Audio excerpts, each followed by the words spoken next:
नमस्कार दोस्तों, मैं राहुल आप सभी का मंथन में स्वागत करता हूं। आर्या पाठ सीरीज के इस सेशन में आज हम लोग भारतीय इतिहास के महत्वपूर्ण प्रश्नों को उनकी व्याख्या के साथ देखेंगे। यह सेशन न केवल झारखंड एसएससी या बिहार दरोगा के लिए महत्वपूर्ण है, परंतु आने वाले सभी प्रकार की प्रतियोगी परीक्षाओं के लिए यह समान रूप से उपयोगी सिद्ध होगी तथा आपकी तैयारियों में यह सीरीज एक महत्वपूर्ण भूमिका निभाएगी। इस सीरीज में मैंने मुख्य रूप से उन प्रश्नों को शामिल किया है जो पूर्व के वर्षों में विभिन्न प्रतियोगी परीक्षाओं में पूछे गए हैं। तो आइए आज के इस सेशन को प्रारंभ करते हैं, परंतु आगे बढ़ने से पूर्व यदि आप इस सेशन का पीडीएफ प्राप्त करना चाहते हैं तो गूगल प्ले स्टोर से मेरे ऐप मंथन बाय राहुल सर को डाउनलोड कर आप उसे फ्री ऑफ कॉस्ट प्राप्त कर सकते हैं। ऐप का लिंक मैंने डिस्क्रिप्शन और पिन कमेंट में दे दिया है। तो आइए आज के इस सेशन को प्रारंभ करते हुए आज के पहले प्रश्न को हम लोग यहाँ पर देखते हैं। प्रश्न है, गांधी जी ने भारतीय राजनीति में प्रवेश कब किया था? ऑप्शन आपके दिए हुए हैं 1917, 18, 19 और 1916 ईस्वी। तो इस प्रश्न का उत्तर हो जाएगा ऑप्शन ए, गांधी जी ने भारतीय राजनीति में 1917 ईस्वी में प्रवेश किया था।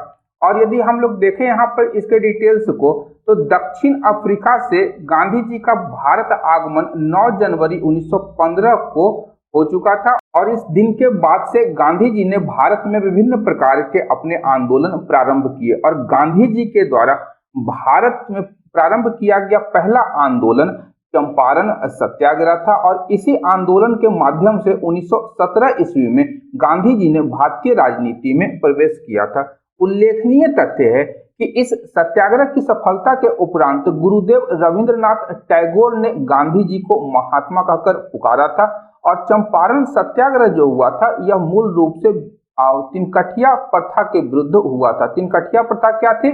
तो प्रत्येक किसान को 20 कट्ठा में से 3 कट्ठा भूमि पर नील की खेती बगान मालिकों के लिए करनी होती थी और इस व्यवस्था के अंतर्गत यह जो कृषि थी यह जबरन किसानों के द्वारा करवाई जाती थी और चंपारण आंदोलन जो था इसका जो प्रमुख स्थानीय आंदोलनकारी थे वो थे राजकुमार शुक्ल और राजकुमार शुक्ल ही 1916 ईस्वी के लखनऊ अधिवेशन में जाकर के गांधी जी से भेंट करते हैं और उन्हें चंपारण आने का निमंत्रण या न्योता प्रदान करते हैं और उसके पश्चात ही गांधी जी चंपारण पहुंचते हैं और चंपारण पहुंच करके चंपारण सत्याग्रह की शुरुआत वहां पर करते हैं।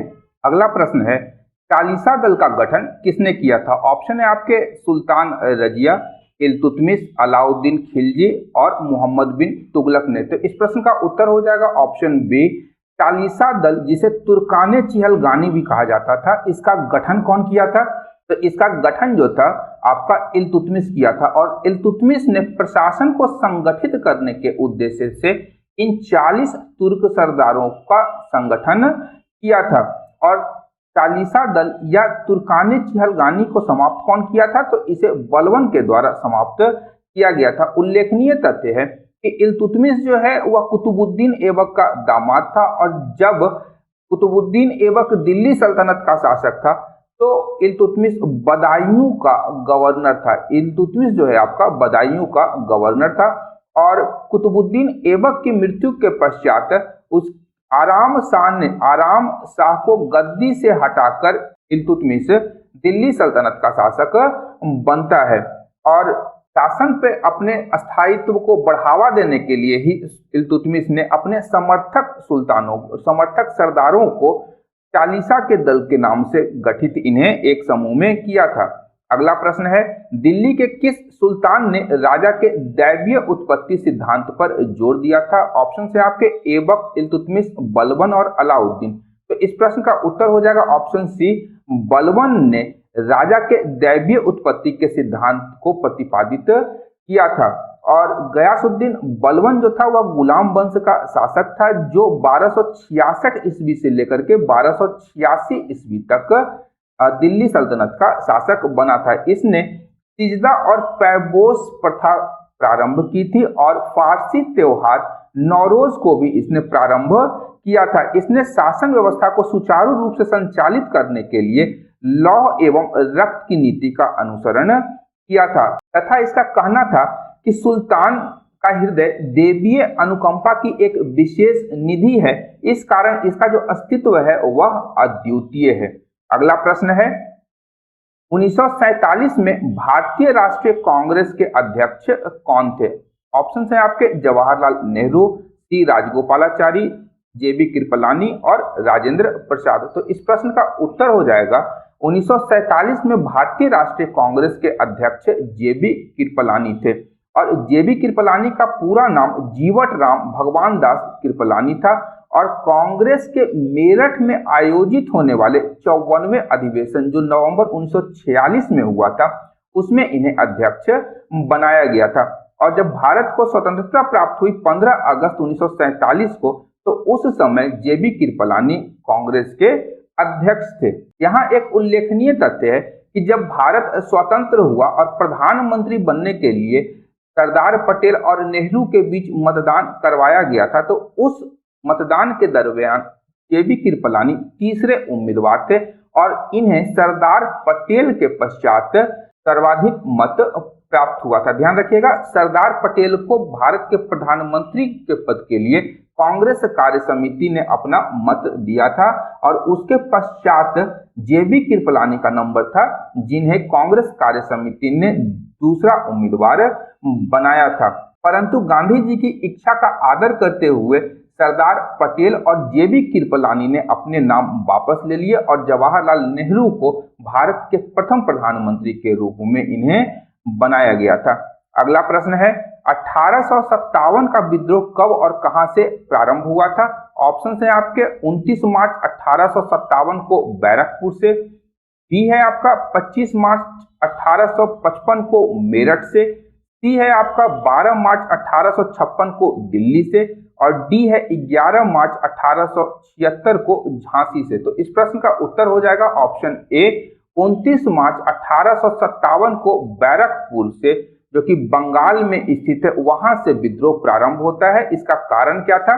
तो चर्बी वाले कारतूस का विरोध और 34वीं नेटिव इन्फेंट्री के सिपाही मंगल पांडे के द्वारा 29 मार्च 1857 को अपने अंग्रेज अधिकारी सार्जेंट ह्यूसन और लेफ्टिनेंट बाग के ऊपर गोली चला दी गई, जिसके कारण इन दोनों अधिकारियों की हत्या हो जाती है और भारत में सैनिक क्रांति प्रारंभ हो जाती है। इस घटना के लिए मंगल पांडे पर एक संक्षिप्त मुकदमा चलाया जाता है और 8 अप्रैल को इन्हें फांसी दे दी जाती है। मंगल पांडे तत्कालीन गाजीपुर अब बलिया जिला के निवासी थे। अगला प्रश्न है कांग्रेस का प्रथम अधिवेशन कहां हुआ था? ऑप्शन है आपके कलकत्ता, बंबई, जयपुर और मद्रास। तो इस प्रश्न का उत्तर हो जाएगा ऑप्शन बी, कांग्रेस का प्रथम अधिवेशन बंबई में हुआ था और भारतीय राष्ट्रीय कांग्रेस की जो स्थापना थी वह अंग्रेज रिटायर्ड सिविल सेवक A.O. ह्यूम के द्वारा भारतीय राष्ट्रीय संघ के रूप में की गई थी। ध्यान रखिएगा, भारतीय राष्ट्रीय संघ के रूप में कांग्रेस की स्थापना A.O. ह्यूम के द्वारा की गई थी, परंतु दादा भाई नौरोजी के सुझाव पर इस भारतीय राष्ट्रीय संघ का नाम परिवर्तित करके भारतीय राष्ट्रीय कांग्रेस कर दिया गया था और इसका जो प्रथम अधिवेशन था उसका आयोजन 28 दिसंबर 1885 को बंबई के गोकुलदास तेजपाल संस्कृत महाविद्यालय में इसके 72 प्रतिनिधियों के शामिल होने के साथ ही प्रारंभ हुआ था। इस सम्मेलन की जो अध्यक्षता थी व्योमेश चंद्र बैनर्जी ने की थी। बहुत ही महत्वपूर्ण है कि कांग्रेस के प्रथम अधिवेशन की अध्यक्षता किसने की थी? तो व्योमेश चंद्र बैनर्जी के द्वारा पहले अधिवेशन की अध्यक्षता की गई थी। उल्लेखनीय तथ्य है कि प्रथम अधिवेशन का आयोजन पूना में किया जाना था, परंतु पूना में हैजा फैला होने के कारण स्थान को परिवर्तित करके बंबई कर दिया गया था। ध्यान रखिएगा कि कांग्रेस का पहला अधिवेशन पूना में आयोजित होने वाला था, परंतु पूना में हैजा के फैले होने के कारण इसे बंबई में स्थानांतरित कर दिया गया था। अगला प्रश्न है ठगों का उन्मूलन किसके नेतृत्व में हुआ था? ऑप्शन है आपका Lord Clive, Lord Minto, captain Sleeman और अलेक्जेंडर बर्न्स। कैप्टन के जगह यहाँ कर्नल होगा। तो इस प्रश्न का उत्तर हो जाएगा ऑप्शन सी, ठगों का उन्मूलन कर्नल स्लीमैन के नेतृत्व में 1830 ईस्वी में यह प्रारंभ हुआ था और 1837 ईस्वी में भारत में ठगी प्रथा का संपूर्ण अंत कर्नल स्लीमैन के द्वारा कर दिया गया था। 1830 में भारत के governor general Lord William Bentinck के द्वारा ही ठगों के उन्मूलन का कार्य प्रारंभ किया गया था। अगला प्रश्न है, भारत की स्वतंत्रता के समय ब्रिटेन में किसकी सरकार थी? ऑप्शन है आपके कंजर्वेटिव पार्टी, बी है लिबरल पार्टी, सी है लेबर लिबरल गठन और गठबंधन, ध्यान रखिएगा गठबंधन है ये, और डी है लेबर पार्टी। तो इस प्रश्न का उत्तर हो जाएगा ऑप्शन डी।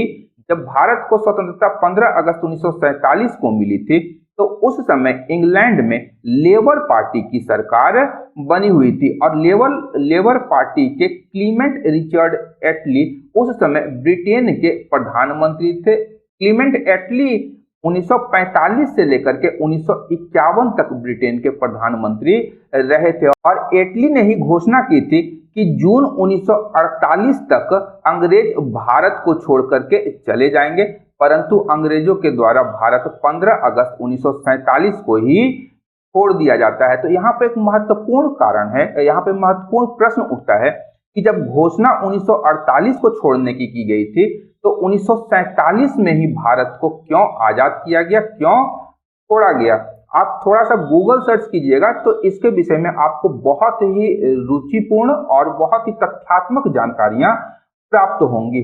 अगला प्रश्न है, मॉन्टेग्यू चेम्सफोर्ड अधिनियम पास होने के समय इंग्लैंड का प्रधानमंत्री कौन था? ऑप्शन है आपके लॉर्ड जॉर्ज, बी है जॉर्ज हैमिल्टन, सी है सर सैमुअल होर और डी है लॉर्ड सैलिसबरी।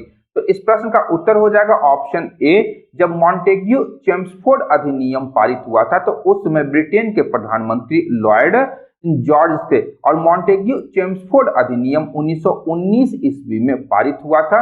अगला प्रश्न है, भारत का प्रथम गवर्नर जनरल कौन था? ऑप्शन है आपका ए क्लाइव, बी हेस्टिंग्स, सी कॉर्नवालिस और डी बेलेस्ली। तो इस प्रश्न का उत्तर हो जाएगा ऑप्शन बी।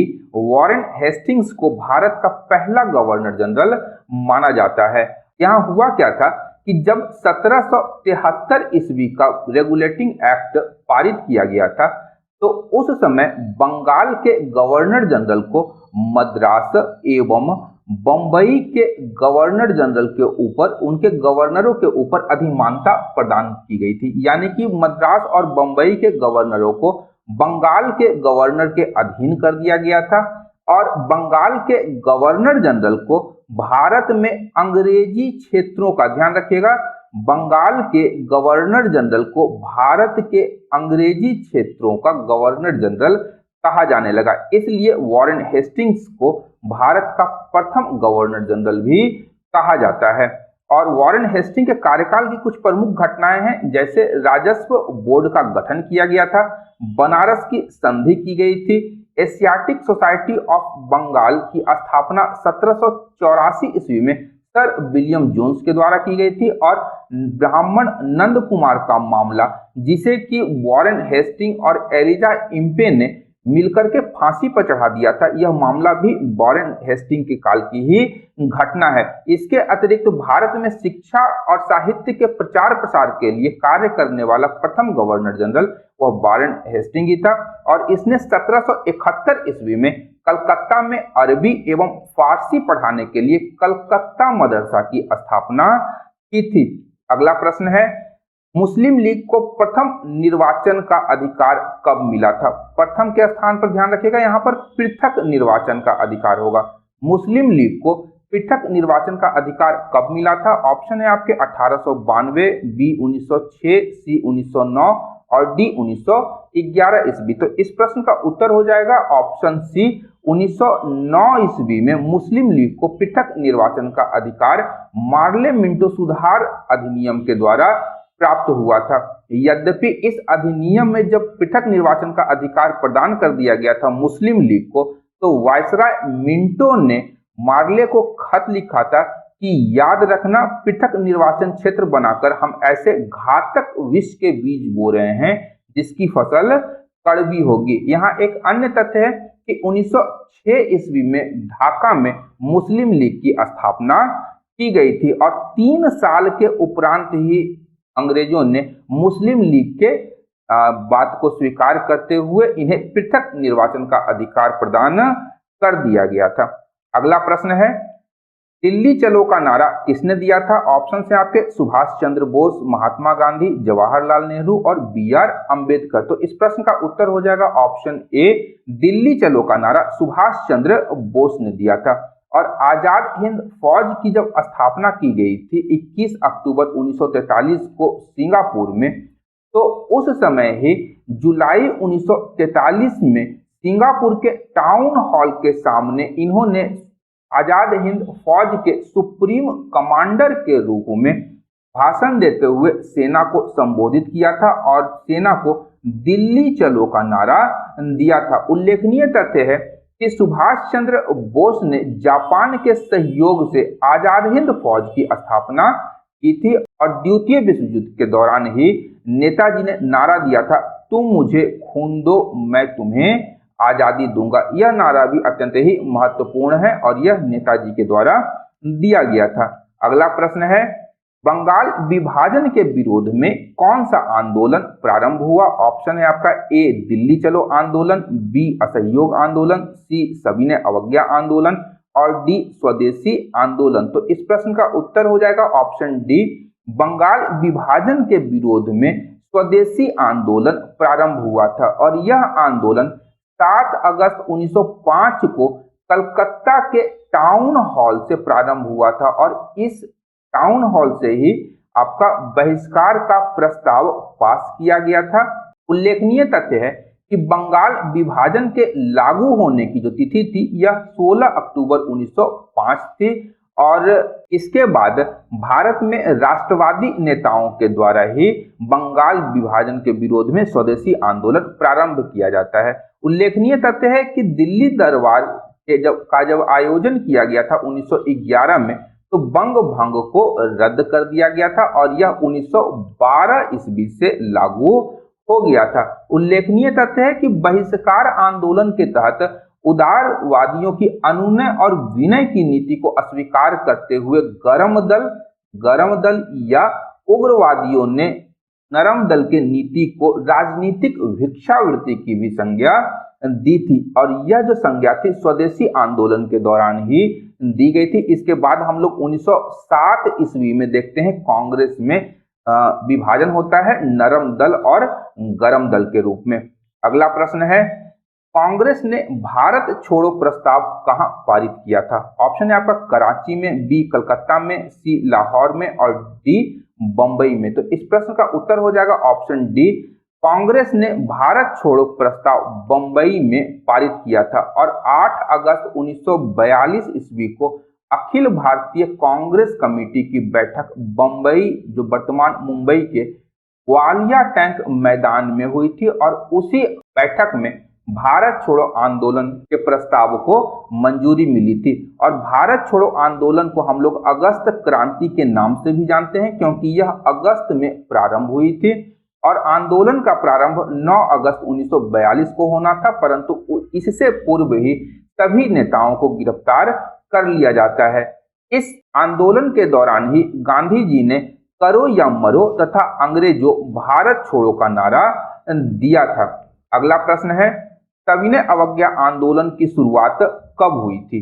ऑप्शन है आपका ए 1930 में, बी 1932 में, सी 1933 में और डी 1934 में। तो इस प्रश्न का उत्तर हो जाएगा ऑप्शन ए, 1930 ईस्वी में सविनय अवज्ञा आंदोलन की शुरुआत हुई थी और सविनय अवज्ञा आंदोलन की शुरुआत 12 मार्च 1930 को तब होती है जब गांधी जी गुजरात के अहमदाबाद स्थित अपने साबरमती आश्रम से अपने 79 समर्थकों के साथ दांडी के लिए पदयात्रा प्रारंभ करते हैं और 24 दिनों की यह पदयात्रा में गांधी जी ने 322 किलोमीटर का सफर तय किया था और इस सफर को पूरा करके 5 अप्रैल को महात्मा गांधी अपने समर्थकों के साथ दांडी के निकट पहुंचते हैं और वहां 6 अप्रैल 1930 ईस्वी को समुद्र तट में नमक बना करके नमक का कानून तोड़ते हैं और भारत में सविनय अवज्ञा आंदोलन की शुरुआत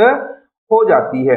इस आंदोलन के तहत गांव-गांव में नमक कानून को तोड़ा गया और छात्र और सरकारी स्कूलों और सरकारी कर्मचारी जो थे वो दफ्तरों को छोड़ दिए। विदेशी कपड़ों की होली जलाई गई। सरकारी सेवाओं, शिक्षा केंद्रों और विभिन्न प्रकार की उपाधियों का बहिष्कार किया गया था। अगला प्रश्न है, लाला लाजपत राय के राजनैतिक गुरु कौन थे? ऑप्शन है आपका गैरीबाल्डी, बी मैजिनी, सी विवेकानंद और डी दादा भाई नौरोजी। तो इस प्रश्न का उत्तर हो जाएगा ऑप्शन बी, लाला लाजपत राय के राजनैतिक गुरु मैजिनी थे और मैजिनी के विचारों से लाला लाजपत राय अत्यधिक प्रभावित थे तथा उन्हें अपना आदर्श मानते थे। मैजिनी की रचना है duties of man. Duties of man का लाला लाजपत राय ने उर्दू में अनुवाद किया था और इन्हें पंजाब केसरी के नाम से भी जाना जाता है। अगला प्रश्न है, भगत सिंह किस आर्मी के सदस्य थे? ऑप्शन है आपका नेशनल सोशलिस्ट रिपब्लिकन आर्मी के, बी है आपका हिंदुस्तान सोशलिस्ट रिपब्लिकन आर्मी के, सी है भारत रिपब्लिकन सोशलिस्ट आर्मी के और डी है हिंदुस्तान रिपब्लिकन सोशलिस्ट आर्मी के। तो इस प्रश्न का उत्तर हो जाएगा option B, Bhagat Singh Hindustan socialist republican army के सदस्य थे और इन हिंदुस्तान रिपब्लिक एसोसिएशन संगठन जो थी इसकी स्थापना सचिंद्र नाथ सान्याल के द्वारा 1924 ईस्वी में कानपुर में की गई थी। उल्लेखनीय तथ्य है कि सचिंद्र नाथ सान्याल की कृति है बंदी जीवन। बंदी जीवन में इन्होंने क्रांतिकारी विचारों को रखा है और इस संगठन की स्थापना में सचिंद्र नाथ सान्याल का योगेश चटर्जी, रामप्रसाद बिस्मिल, राजेंद्र लाहिड़ी और चंद्रशेखर आजाद ने सहयोग प्रदान किया था। उल्लेखनीय तथ्य है कि 1925 के काकोरी कांड के उपरांत 1928 ईस्वी में दिल्ली स्थित फिरोज शाह कोटला में भगत सिंह के नेतृत्व में हुई बैठक में हिंदुस्तान रिपब्लिक एसोसिएशन का नाम परिवर्तित करके हिंदुस्तान सोशलिस्ट रिपब्लिकन एसोसिएशन कर दिया जाता है और इस संगठन का मूल उद्देश्य था भारत में एक समाजवादी गणतंत्रात्मक राज्य की स्थापना करना। अगला प्रश्न है, व्यक्तिगत सत्याग्रह किसने शुरू किया? ऑप्शन है आपका ए विनोबा भावे, बी जवाहरलाल नेहरू, सी सरदार पटेल और डी शौकत अली। तो इस प्रश्न का उत्तर हो जाएगा ऑप्शन ए, व्यक्तिगत सत्याग्रह विनोबा भावे ने प्रारंभ किया था और महात्मा गांधी के नेतृत्व में व्यक्तिगत सत्याग्रह 17 अक्टूबर 1940 ईस्वी को पवनार में प्रारंभ किया गया था और इस आंदोलन से जुड़ने वाले पहले सत्याग्रही विनोबा भावे थे, दूसरे सत्याग्रही जवाहरलाल नेहरू, तीसरे सत्याग्रही ब्रह्मादत्त थे और इस प्रकार से यह आंदोलन प्रारंभ होता है। इस आंदोलन को दिल्ली चलो आंदोलन के नाम से भी जाना जाता है। अगला प्रश्न है, 1906 में कलकत्ता कांग्रेस अधिवेशन की अध्यक्षता किसने की थी?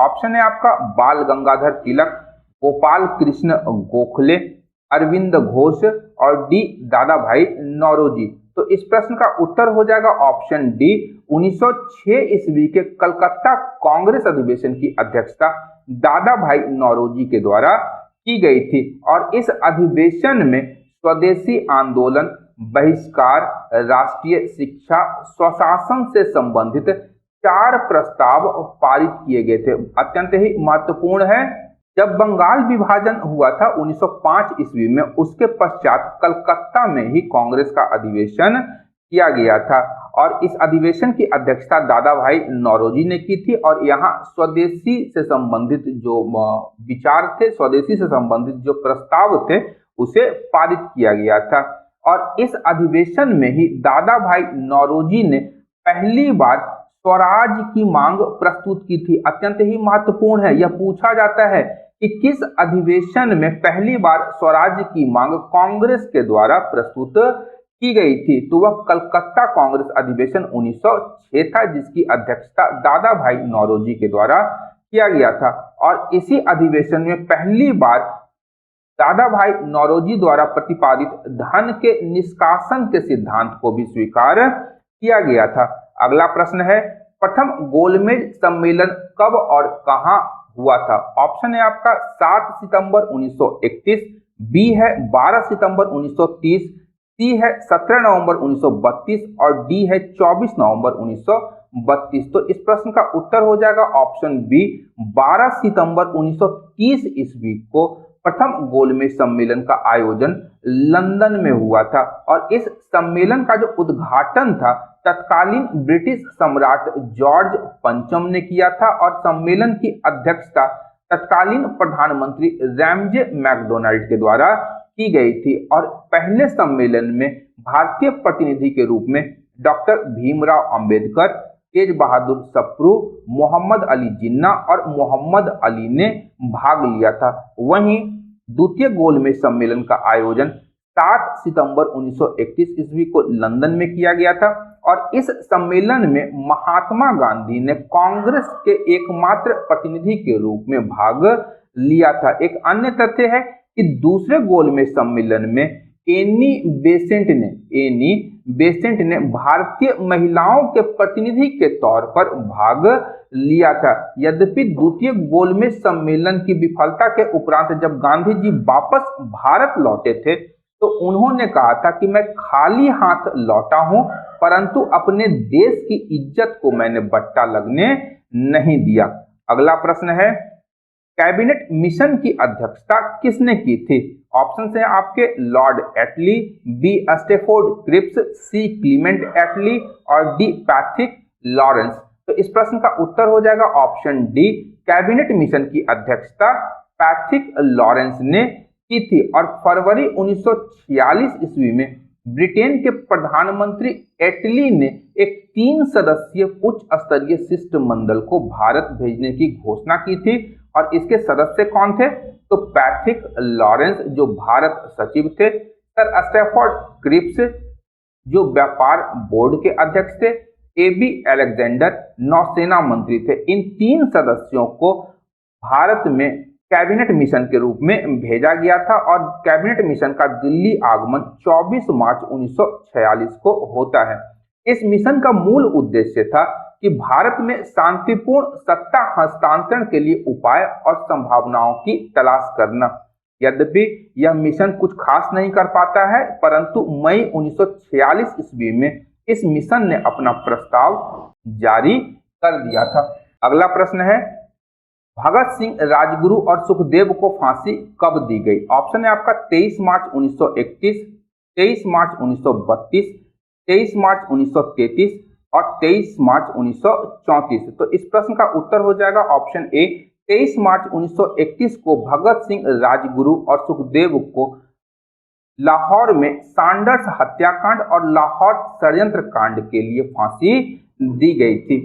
अगला प्रश्न है, आजाद हिंद फौज की स्थापना कहां की गई थी? ऑप्शन है आपका A Japan, B Burma, C Singapore और डी इंग्लैंड। तो इस प्रश्न का उत्तर हो जाएगा आजाद हिंद फौज की स्थापना सी सिंगापुर में सर्वप्रथम 1943 ईस्वी में रास बिहारी बोस के द्वारा की गई थी और 2 जुलाई 1943 को सुभाष चंद्र बोस सिंगापुर पहुंचते हैं और उन्हें आजाद हिंद फौज की कमान सौंप दी जाती है। उसके पश्चात नेताजी दिल्ली चलो का नारा देते हैं और 21 अक्टूबर 1943 ईस्वी को नेताजी ने आजाद हिंद फौज के सर्वोच्च सेनापति की हैसियत से सिंगापुर में भारत के पहली अस्थायी सरकार का गठन करते हैं।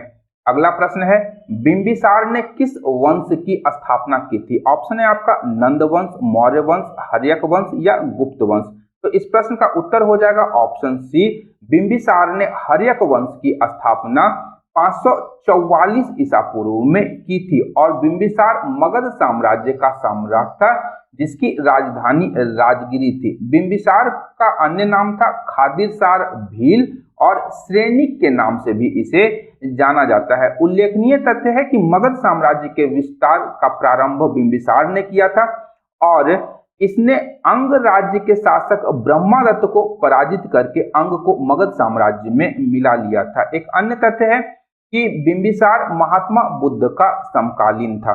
अगला प्रश्न है, इलाहाबाद विश्वविद्यालय की स्थापना कब हुई थी? तो ऑप्शन है आपके 23 सितंबर 1887, बी है 13 नवंबर 1878, सी है 22 अक्टूबर 1888 और डी है 20 सितंबर 1877। तो इस प्रश्न का उत्तर हो जाएगा ऑप्शन ए, 23 सितंबर 1887 ईस्वी को इलाहाबाद विश्वविद्यालय की स्थापना की जाती है और उल्लेखनीय तथ्य है कि इसका औपचारिक उद्घाटन 8 अप्रैल 1886 ईस्वी को वायसराय लॉर्ड डफरिन के द्वारा किया गया था। अगला प्रश्न है, अवध के स्वायत्त राज्य का संस्थापक कौन था? ऑप्शन है आपका सफदरजंग, बी है शहादत खां, सी है शुजाउद्दौला और डी है आसफउद्दौला। तो इस प्रश्न का उत्तर हो जाएगा ऑप्शन बी, अवध के स्वायत्त राज्य का संस्थापक शहादत खां बुरहानुल मुल्क था और शहादत खां को 1722 ईस्वी में अवध का सूबेदार बना दिया जाता है। उल्लेखनीय तथ्य है कि जब बंगाल पर अंग्रेजों का आधिपत्य स्थापित हो गया तो अवध अंग्रेज और मराठा राज्य के मध्य एक बफर स्टेट के रूप में कार्य कर रहा था, जिसका जो राज्य था वह पश्चिम में कन्नौज से लेकर पूर्व में कर्मनासा नदी तक फैला हुआ था। अवध का विस्तार कन्नौज से लेकर के कर्मनासा नदी तक फैला हुआ था। अगला प्रश्न है, स्वतंत्र भारत के पहले रक्षा मंत्री कौन थे? ऑप्शन है कैलाशनाथ काटजू, बी है बीके कृष्ण मेनन, सी है यशवंत चरण चौहान और डी है बलदेव सिंह। तो इस प्रश्न का उत्तर हो जाएगा ऑप्शन डी, बलदेव सिंह स्वतंत्र भारत के प्रथम रक्षा मंत्री थे और ये 1947 से लेकर के 1952 तक भारत के रक्षा मंत्री रहे थे। वहीं स्वतंत्र भारत के प्रथम प्रधानमंत्री के रूप में हम लोग जवाहरलाल नेहरू को जानते हैं। इसके अतिरिक्त अन्य जो मंत्रिपरिषद के सदस्य थे यहाँ पर मैंने मुख्य रूप से उल्लेख कर दिया है, आप लोग इसे पॉज करके वीडियो को देख सकते हैं। अगला प्रश्न है, वर्ष 1773 से 1775 तक भारत के प्रथम गवर्नर जनरल कौन थे? ऑप्शन है आपके Warren Hastings, Lord Minto, George Watson और विलियम जॉर्ज वॉकर। तो इस प्रश्न का उत्तर हो जाएगा ऑप्शन ए, वॉरेन हेस्टिंग्स 1773 से लेकर के 1775 तक भारत के प्रथम गवर्नर जनरल रहे थे और बंगाल के पहले गवर्नर के रूप में हम लोग रॉबर्ट क्लाइव को जानते हैं। उल्लेखनीय तथ्य है कि वॉरेन हेस्टिंग्स के ही शासनकाल में रेगुलेटिंग एक्ट 1773 पारित किया गया था, जिसके द्वारा बंगाल के गवर्नर पद का नाम परिवर्तित कर बंगाल का गवर्नर जनरल कर दिया गया था और बंबई और मद्रास के गवर्नरों को बंगाल के गवर्नर जनरल के अधीन कर दिया गया था। अगला प्रश्न है, Mahatma Gandhi convention centre Africa में कहाँ स्थित है? ऑप्शन है आपका ए नाइजर, बी नाइजीरिया, सी जिम्बाब्वे और डी दक्षिण अफ्रीका। तो इस प्रश्न का उत्तर हो जाएगा ऑप्शन ए, नाइजर में Mahatma Gandhi convention centre Africa में स्थित है और हाल ही में इस पहले महात्मा गांधी कन्वेंशन सेंटर का जो उद्घाटन है वह विदेश मंत्री एस जयशंकर और नाइजर के राष्ट्रपति मोहम्मदो इसौफोक ने संयुक्त रूप से किया था। एक अन्य तथ्य है कि एस जयशंकर पश्चिम अफ्रीकी देश नाइजर का दौरा करने वाले पहले भारतीय विदेश मंत्री भी हैं। अगला प्रश्न है, इस घटना के बाद महात्मा गांधी ने असहयोग आंदोलन वापस ले लिया था? ऑप्शन है आपका चौरी चौरा, बी है खेड़ा सत्याग्रह, सी है नागपुर सत्याग्रह और डी है राजकोट सत्याग्रह। तो इस प्रश्न का उत्तर हो जाएगा ऑप्शन ए, चौरी चौरा घटना के बाद महात्मा गांधी ने असहयोग आंदोलन वापस ले लिया था और कांग्रेस के कलकत्ता अधिवेशन में 4 सितंबर 1920 को असहयोग आंदोलन पारित हुआ था और 4 और 5 फरवरी, ध्यान रखिएगा 4 और 5 फरवरी की रात को यह चौरी चौरा कांड गोरखपुर में यह घटा था, जो कि उग्र भीड़ ने पुलिस स्टेशन को आग लगा दी थी और इसके कारण 22 पुलिस वालों की जल करके मौत हो गई थी और हिंसा के उपरांत 12 फरवरी 1922 ईस्वी को महात्मा गांधी ने असहयोग आंदोलन वापस ले लिया था। तो आज का आर और पार टेस्ट सीरीज यहीं पर समाप्त होता है। आशा करता हूं कि आज के इस सीरीज से भी आप लोगों को लाभ प्राप्त हुआ होगा। यदि सेशन से लाभ प्राप्त हो रहा है तो वीडियो को अपने ग्रुप्स और मित्रों के साथ शेयर करने के अतिरिक्त लाइक और सब्सक्राइब करना बिल्कुल भी न भूलें। साथ ही नोटिफिकेशन की घंटी को दबा दें। अंत तक देखने के लिए धन्यवाद। देखते रहिए मंथन, क्योंकि मैं इस प्रकार के वीडियोस लाता रहता हूं। Thank you.